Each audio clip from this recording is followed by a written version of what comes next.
Hi guys, welcome back to the channel. ఈరోజు నేను ఒక సీరియస్ టాపిక్ గురించి అయితే మాట్లాడబోతున్నాను. ఈ వీడియోని లైక్ చేస్తారా లేదా అనేది మీ ఇష్టము.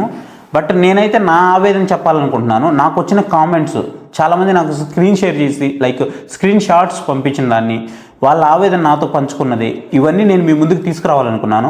యాక్చువల్గా ఒకరికి ఇద్దరికి జరుగుతుంటుంది సర్వర్ ఇష్యూ కాబట్టి అని నేను కామ్గా వదిలేశాను. బట్ అది రిపీట్ అవుతూ ఉంటే నాకు కూడా బాధేసింది వాళ్ళ మాటలు విన్న తర్వాత. సో అందుకే నేను బాధతో ఈ వీడియో చేస్తున్నాను. ఇక్కడ సేల్స్ జరిగింది బాగానే ఉంది, అందరూ హ్యాపీగా ఉన్నారా అంటే లేరు. తీసుకున్న వాళ్ళు మాత్రం బాగానే ఉన్నారు. ఇది ఒక సైడ్ అయితే, ఇంకో సైడ్ ఉంది. ఒక మిడిల్ క్లాస్ ఫ్యామిలీ ఈ సేల్స్ కోసం ఎంతగా ఎదురు చూశారంటే రూపాయి కాలేజ్ స్టూడెంట్స్ దగ్గర నుంచి ఇంట్లో హోమ్ మేకర్స్ అయి ఉండొచ్చు, ఎంప్లాయీస్ అయి ఉండొచ్చు, ఎవరైనా సరే. ఒక స్టూడెంట్ అయితే మొబైల్ కొనుక్కోవాలని, ఒక హోమ్ మేకర్ అయితే ఏదైనా కిచెన్ అప్లయన్సెస్ కొనుక్కోవాలని, ఒక రిఫ్రిజిరేటర్ కొనుక్కోవాలని, ఇట్లా చాలా ఉన్నాయి. ఇంకొంతమంది ఇంట్లో పెద్ద టీవీ తీసుకోవాలని ఒక కళ, తక్కువ ధరలో తీసుకోవాలని. సో ఇలా చాలా ఆఫర్స్ వస్తున్నాయి కదా. బిగ్గెస్ట్ సేల్, దాంతోపాటు జిఎస్టీ భారీగా తగ్గింది, 10% జిఎస్టీ తగ్గింది. సో భారీగా ప్రైస్ తగ్గింది. సో ఆ తగ్గుతుంది కాబట్టి ఈ టైంలో మనం తీసుకుంటే చాలా తక్కువ ధరకు వస్తాయని చాలామంది అనుకున్నారు.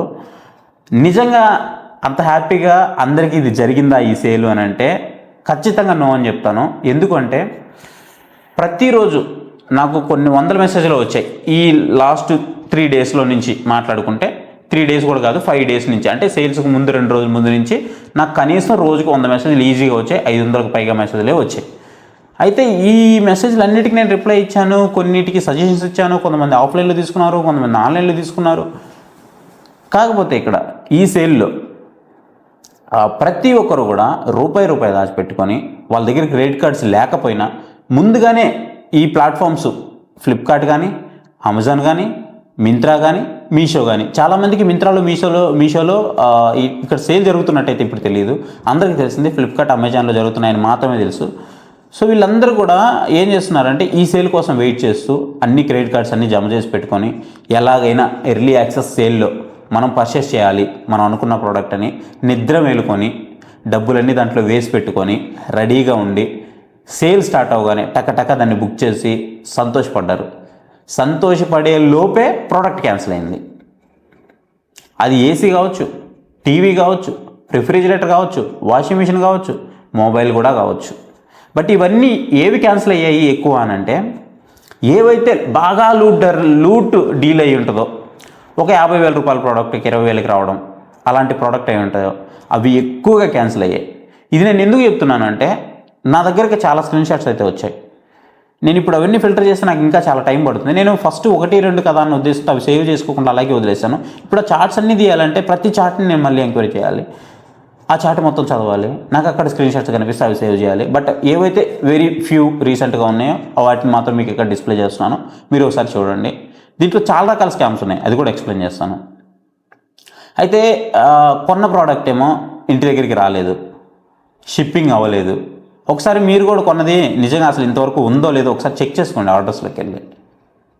ఇంకొంతమందికి అయితే ఇప్పుడు ఆర్డర్ పెడితే ఎప్పుడో నెక్స్ట్ మంత్ తర్వాత డెలివరీ ఇస్తున్నారు. సెప్టెంబర్లో ఆర్డర్ పెడితే అక్టోబర్లో ఎప్పుడో 10th, 8th, 6th అప్పుడు ఇస్తున్నారు డెలివరీస్. సరే ఎప్పుడోకప్పుడు వచ్చిందని అనుకుందాం, లూట్ డీల్లో వచ్చింది, ఎప్పుడు వస్తే ఏముందని అని అనుకుందాం, అది కూడా తీసేద్దాం.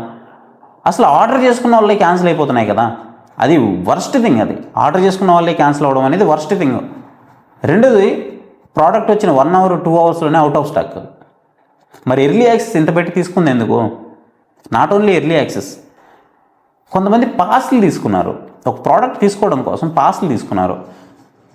లోయెస్ట్ ప్రైస్ లాక్ అవద్దని 5,000 పెట్టి, 2,000 పెట్టి, 1,000 రూపాయలు పెట్టి ఇలా పాసెస్ తీసుకున్నారు. లోయెస్ట్ ప్రైస్ అయితే లాక్ అయింది, కానీ వీళ్ళు చెప్తున్న కండిషన్ 24 hours లోపల కొనాలి అని. బట్ ఈ 24 hoursలో మేము కొంటాం, కానీ ప్రోడక్ట్ ఉండాలి కదా. ప్రోడక్ట్ ఉంటే కదా నేను కొనగలను. ప్రోడక్ట్ అనేది అవుట్ ఆఫ్ స్టాక్లోకి వెళ్ళిపోతుంది కదా. అవుట్ ఆఫ్ స్టాక్లోకి లేకుండా మీరు మెయింటైన్ చేయాల్సిన బాధ్యత మీది. ఎందుకంటే నేను పాస్ తీసుకున్నా, కనీసం నేను పాస్ తీసుకున్నప్పుడు నాకు ఆ ప్రోడక్ట్ రావాలి కదా. నేను కొనకపోతే అది నా తప్పు 24 hoursలో. అప్పుడు నువ్వు దాన్ని ఎక్స్పైరీ కింద వదిలేసేయచ్చు. కానీ 24 hours లోపు అసలు ప్రోడక్ట్ అనేది అవుట్ ఆఫ్ స్టాక్లోకి వెళ్ళి నేను కొనలేదంటే నువ్వు ఎలా?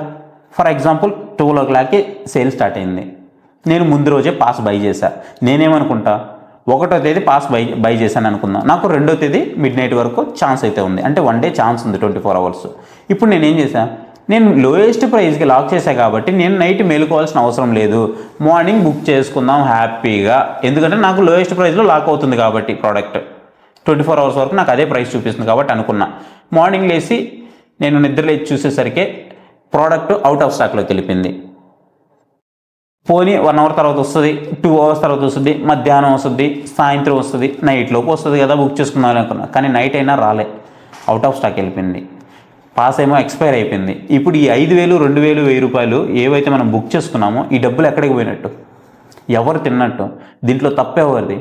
దాదాపు ఈ సేల్లో 1,00,000 కోట్ల రూపాయల నుంచి 1,20,000 నుంచి 1,30,000 కోట్ల రూపాయల వరకు సేల్ జరుగుతుందనే ఒక అంచనా, జస్ట్ అంచనా, అంతకంటే ఎక్కువ కూడా జరగవచ్చు. బికాజ్ ఆఫ్ ఇయర్లో ద బిగ్గెస్ట్ సేల్ ఒకటి, రెండోది వచ్చి జిఎస్టీ చేంజెస్ జరగడం. సో దీనివల్ల మనకి ఇంత పెద్ద సేల్ అయితే జరుగుతుందని తెలుసు, సర్వర్లు మెయింటైన్ చేయాలని తెలుసు, సర్వర్లు మెయింటైన్ చేస్తారు కూడా. మరి అలాంటప్పుడు అవుట్ ఆఫ్ స్టాక్ వెళ్ళిపోవడం ఒక ప్రోడక్ట్ 2 ప్రోడక్ట్లు వెళ్ళిపోతాయి. కానీ 70% ఆఫ్ ప్రోడక్ట్లన్నీ అవుట్ ఆఫ్ స్టాక్లోకి ఎలా వెళ్తాయి? ఏవైతే మేజర్ ప్రోడక్ట్స్ ఉంటాయో అవి మాత్రమే ఎందుకు క్యాన్సిల్ అవుతున్నాయి? చిన్న ప్రోడక్ట్స్ ఎందుకు క్యాన్సిల్ అవ్వట్లేదు? 10,000 రూపాయల ప్రోడక్ట్ 8,000కి వస్తే అది క్యాన్సిల్ అవ్వట్లేదు, 10,000 రూపాయల ప్రోడక్ట్ 5,000కి వస్తే క్యాన్సిల్ అవుతుంది. ఎందుకు? కావాలని చేస్తున్నారా, లేదా సర్వర్ ఇష్యూ వల్లే అవుతుందా? అసలు మీరేమనుకుంటున్నారు ఈ టాపిక్ మీద? మీకేమనిపిస్తుంది? అసలు మీరు ఎంతమందికి జరిగింది ఇలా? ఒక్కసారి వెళ్ళి ప్రోడక్ట్ చెక్ చేసుకోండి. డెలివరీ అయిన వాళ్ళకి నిజంగానే మంచి ప్రోడక్ట్స్ డెలివరీ అయ్యా, అది కూడా చెక్ చేసుకోండి. నా సైడ్ నుంచి ఒక చిన్న రిక్వెస్ట్, మీకు ప్రోడక్ట్ వచ్చిందంటే ఫస్ట్ మీకు బాక్స్ ఓపెన్ చేసే ముందు మీ సైడ్ నుంచి మీరు ఖచ్చితంగా ఒక వీడియో రికార్డ్ చేసి పెట్టుకోండి, బెస్ట్ చాయిస్. రెండోది, మన ఛానల్లో ఎక్కువ మనం టీవీ రివ్యూస్ చేస్తాం కాబట్టి ఇది నేను స్ట్రెస్ చేసి చెప్తున్నా. వాళ్ళు రాలేదని మన ఆత్రంతో టీవీ ఎలా ఉందో చూడాలని మీకై మీరు ఓపెన్ చేసేసి దాన్ని ఇన్స్టాల్ చేసేసి పెట్టేసుకోవద్దు. వాళ్ళు వచ్చేదాకా వెయిట్ చేయండి. 3 స్టెప్స్ ఉంటాయి. వాళ్ళు డెలివరీ చేయాలి, పర్సన్స్ ఒకరో ఇద్దరు వచ్చి చెక్ చేయాలి, 3వ వాడు వచ్చి ఇన్స్టాలేషన్ చేయాలి. ఈ 3 స్టెప్స్ కంప్లీట్ అవ్వనివ్వండి. ఈ 3 స్టెప్స్ కంప్లీట్ అయ్యేదాకా వెయిట్ చేయండి. ఇన్ని రోజులు వెయిట్ చేశారు కదా, వెయిట్ చేయండి. లేదంటే ప్రోడక్ట్ అనవసరంగా వేస్ట్ అయిపోతుంది, అది మీకు తెలియట్లేదు. మనం ఆత్రంగా పోతే వేస్ట్ అయిపోతుంది. ఇంకొంతమందికి అసలు అవసరం లేకపోయినా ప్రోడక్ట్స్ కొంటున్నారు. ఇంట్లో టీవీ ఉంటుంది కానీ ప్రోడక్ట్ కొంటున్నారు, ఇంట్లో ఫోన్ ఉంటుంది అయినా ప్రోడక్ట్ కొంటున్నారు. ఎందుకంటే 60% ఆఫర్లో వస్తుంది, 70% ఆఫర్లో వస్తుంది. అసలు ఇందులో తప్పేవరిది? ఇంకొకటి, ఆఫర్లో ఒక మొబైల్ వస్తుంది అని మనకు ఎలా తెలుస్తుంది అంటే, దాదాపు నాలాంటి యూట్యూబ్ క్రియేటర్స్ ఎవరైతే ఉంటారో, ఇన్ఫ్లుయెన్సర్స్ ఎవరైతే ఉంటారో వీళ్ళందరికీ డబ్బులు ఇచ్చి 40,000 ఇచ్చి, 50,000 ఇచ్చి, 60,000 ఇచ్చి, 1,00,000 రూపాయలు ఇచ్చి, 30,000 ఇచ్చి, ఇట్లా వాళ్ళకున్న కౌంట్ని బట్టి డబ్బులు ఇచ్చి వాళ్ళ చేత వీడియోలు చేపిస్తున్నారు. నిజంగా ఆఫర్ అక్కడ అవైలబుల్ ఉందా రియల్ టైంలో అంటే అస్సలు లేదు. మనకంటే ఇవ్వకపోవచ్చు, మనది చిన్న ఛానల్ అనుకోండి, బట్ ఇచ్చే వాళ్ళకైతే ఇస్తున్నారు కదా. 1,00,000 మంది ఫాలోవర్స్ ఉన్న ఛానల్కి ఈజీగా 30,000-40,000 రూపాయలు ఇస్తున్నారు. అదే నార్త్లో అయితే 70,000-80,000 ఇస్తున్నారు. అంత ఇచ్చి మీరు చేపిస్తున్నప్పుడు ఆ డబ్బులతో స్టాక్ మెయింటైన్ చేయొచ్చు కదా. స్టాక్ మెయింటైన్ చేస్తే హైప్ అదే వస్తుంది కదా, అందరికీ ప్రోడక్ట్ అందుతుంది కదా. బట్ అదైతే రావట్లేదు. బట్ ఆ ఎర్లీ యాక్సెస్ ఎందుకు పెడుతున్నారో అర్థం కావట్లేదు. ఎర్లీ యాక్సెస్ మళ్ళీ మనం డబ్బులు కట్టి మరీ పే చేసి మరీ మనం మెంబర్షిప్ తీసుకుంటున్నాం.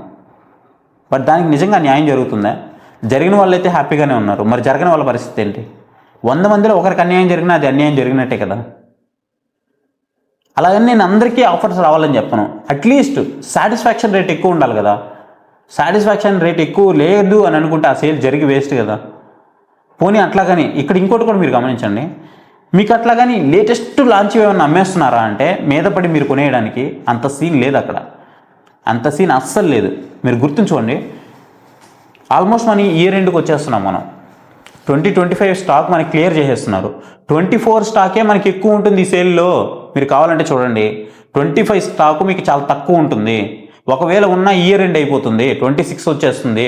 25 స్టాక్ మీకు తక్కువ, మీకు మొహాన్ని కొట్టేస్తున్నారు. ఇంకా చెప్పాలంటే 24, 23 స్టాకు ముష్టేసినట్టు వేసేస్తున్నారు మనకి. కొన్ని ప్రోడక్ట్స్ కొనొచ్చు, కొన్ని ప్రోడక్ట్స్ ఆలోచించి కొనాలి, కొన్ని ప్రోడక్ట్స్ మనకు అవసరం ఉంటేనే కొనాలి. ఇలా మన అవకాశం ఏదైతే ఉందో, మన ఆత్రం ఏదైతే ఉందో, సింపుల్గా చెప్పాలంటే మనం ఆపుకోలేని ఆత్రం ఏదైతే ఉందో అది వాళ్ళకి అవకాశంగా మారుతుంది. అందుకే వాళ్ళంతా గేమ్ ప్లే చేస్తున్నారు. మనకు అసలు ఎంత దారుణంగా ఉంది అంటే ఒక మిడిల్ క్లాస్ ఫ్యామిలీ ఎఫెక్ట్ అవుతుంది మెయిన్ ఇక్కడ. డబ్బులు ఉన్న వాడికి ఈ రోజు రేపు రాకపోయినా పెద్ద ప్రాబ్లం ఉండదు. వాడి దగ్గర 50,000 రూపాయలు ఉండి 50,000 రూపాయలతో ఒక టీవీ బుక్ చేసుకున్నా, 50,000 రూపాయలతో ఒక డైనింగ్ టేబుల్ బుక్ చేసుకున్నా, 50,000 రూపాయలతో ఒక కార్డ్ బుక్ చేసుకున్నా, 50,000 రూపాయలతో ఒక రిఫ్రిజిరేటర్ బుక్ చేసుకున్నా, ఆ 50,000 రూపాయలు బుక్ చేసుకున్న తర్వాత వాడు హ్యాపీగా ఫీల్ అయ్యేలోపు అది క్యాన్సిల్ అయిపోయి రీఫండ్ 4-5 రోజుల తర్వాత పడద్దంటే, ఈలోపు సేల్ అయిపోతే, ఈలోపు ప్రైస్ పెరిగిపోతే వాడికి ఎవరు సమాధానం చెప్తారు? వాడి బాధకి ఎవరు తీరుస్తారు వాడి బాధని? నా దగ్గర జరిగింది ఇది, నాకు కాదు మన సబ్స్క్రైబర్కి జరిగింది. 4 సార్లు ఒక టీవీని ఆర్డర్ పెడితే 4 సార్లు క్యాన్సిల్ చేశారు. UA8200 సిరీస్ని 4 సార్లు ఆర్డర్ పెట్టారు, 65 ఇంచెస్ మోడల్, 4 సార్లు క్యాన్సిల్ చేశారు వితౌట్ రీజన్. బ్యాంక్ ఇష్యూ అయ్యి ఉండొచ్చు, లేదంటే సర్వర్ ఇష్యూ అయ్యి ఉండొచ్చు అని చెప్తున్నారు. ఏ ఇష్యూ కూడా వాళ్ళకి తెలియదు. ఆర్డర్ కన్ఫర్మ్ అయిన తర్వాత క్యాన్సిల్ అవుతుంది. ఇది మరీ దారుణం. సో అసలు తప్పెవరిదని మీరు అనుకుంటున్నారు? క్రియేటర్ తప్పు అనుకుంటున్నారా?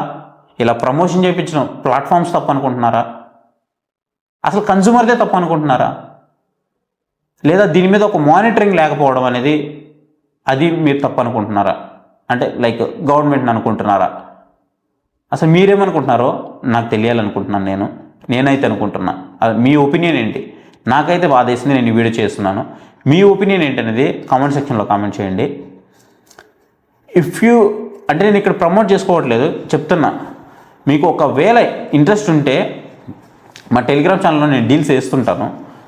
మీకు జెన్యూన్గా ఇది నాకు కావాలి, నేను ఇది తీసుకుంటే నాకు మనీ సేవ్ అవుతుంది, ఇది నా దగ్గర లేదు అని అనుకుంటే నేను డీల్స్ పోస్ట్ చేస్తాను. వాటిలో ఆ డీల్స్ మీకు నచ్చితే తీసుకోండి.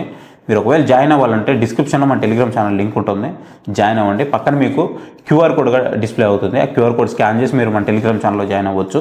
లేదు అనుకుంటే మీకు పక్కన మొబైల్ నెంబర్ కనపడుతుంది. ఆ మొబైల్ నెంబర్ని మీకు వాట్సాప్లో నాకు పింగ్ చేయండి. ఒక మంచి ప్రోడక్ట్ నేను మీకోసం సజెస్ట్ చేస్తాను. మీరు నాకు ఏ టైంలోనా వాట్సాప్లో పింగ్ చేయండి, నేను మీకు రిప్లై ఇస్తాను. మీకోసం ఒక మంచి ప్రోడక్ట్ నేను సెలెక్ట్ చేస్తాను. అసలు ఇదంతా కాదు కానీ దీన్ని పక్కన పెట్టేద్దాం. మీరేమనుకుంటున్నారో నాకు తెలియాలి.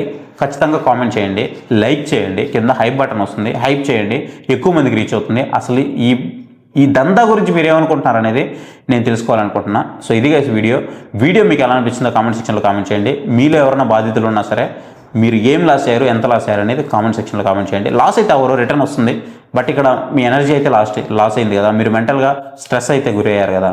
సో దాని గురించి మాట్లాడుతున్నాను. So thank you for watching. See you next video. Bye bye. జై.